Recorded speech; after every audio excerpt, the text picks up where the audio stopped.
Aujourd'hui, je vous emmène en Week 4, lors du Sunday Night Football, qui opposait les Jets de New York aux Chiefs de Kansas City. Le match se déroulait à New York, au MetLife Stadium, stade de 80 000 places, qui affichait bien évidemment complet. Après avoir vu les multiples tailgates d'avant-match et les animations, je suis rentré dans le stade, avec d'excellentes places sur la ligne des 30 yards. J'ai même pu apercevoir le frère de Pat Mahomes réaliser quelques photos, avant que les deux équipes ne prennent place sur le terrain, pour l'échauffement. Malgré le fait que le match était à New York, il y avait énormément de fans de Kansas City, je dirais un bon 30% du stade. Et bien évidemment, la star de l'échauffement n'était autre que Travis Kelce, lui qui anime actuellement toutes les unes de la presse américaine. Alors que les Chiefs sont finalement entrés sur le terrain sous une bronca, malgré leurs fans venus en nombre, les Jets, eux, ont fait leur entrée sous une incroyable atmosphère. Je vous laisse en profiter.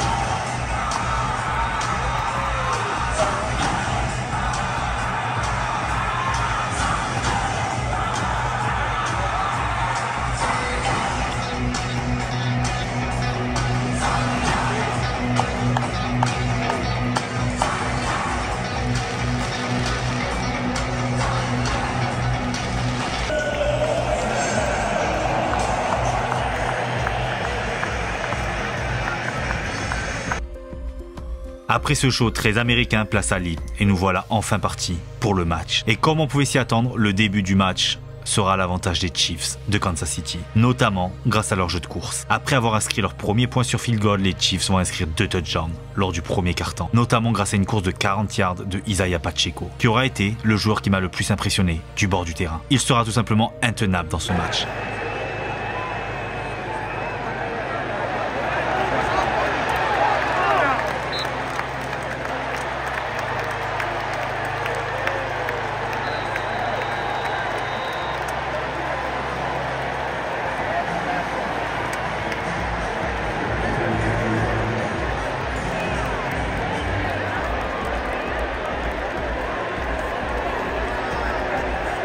Les Jets, eux, connaîtront une panne dans ce premier quart-temps, avec un terrible 17-0 en 15 minutes. En deuxième quart, il faudra un safety pour voir les Jets inscrire leurs 2 premiers points. Mais alors que les Chiefs étaient largement devant au score, l'équipe va complètement déjouer, avec un Mahomes qui se fera intercepter et un jeu offensif complètement à la ramasse. Et les Jets vont en profiter pour inscrire un touchdown et un field goal et relancer le match à 20-12 à la mi-temps.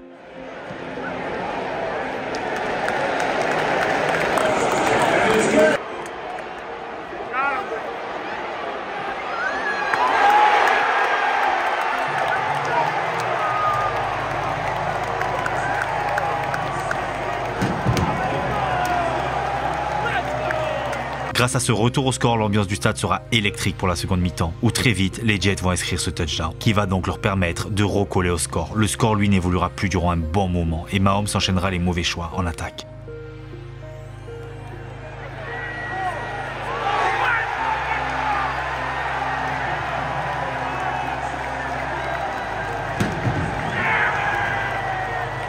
Les Chiefs parviendront à prendre l'avantage grâce à un field goal, mais ce quatrième quart-temps sera marqué par une multitude de fautes qui auront bien souvent été sifflées à l'avantage des Chiefs, ce qui n'aura pas plu au public et qui fera grand bruit le lendemain dans la presse américaine. Alors que Zach Wilson est en train de réaliser peut-être le meilleur match de sa carrière, il va se faire intercepter et donner la balle de match aux Chiefs. À quelques secondes de la fin et sans temps mort, les Jets vont concéder ce first down de Patrick Mahomes qui mettra fin au match.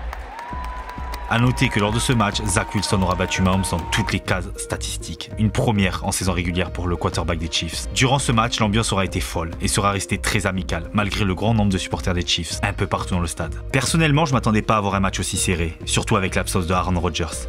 Et qui sait, la prochaine fois, les 2 quarterbacks stars seront peut-être présents et nous offriront un spectacle encore plus exceptionnel.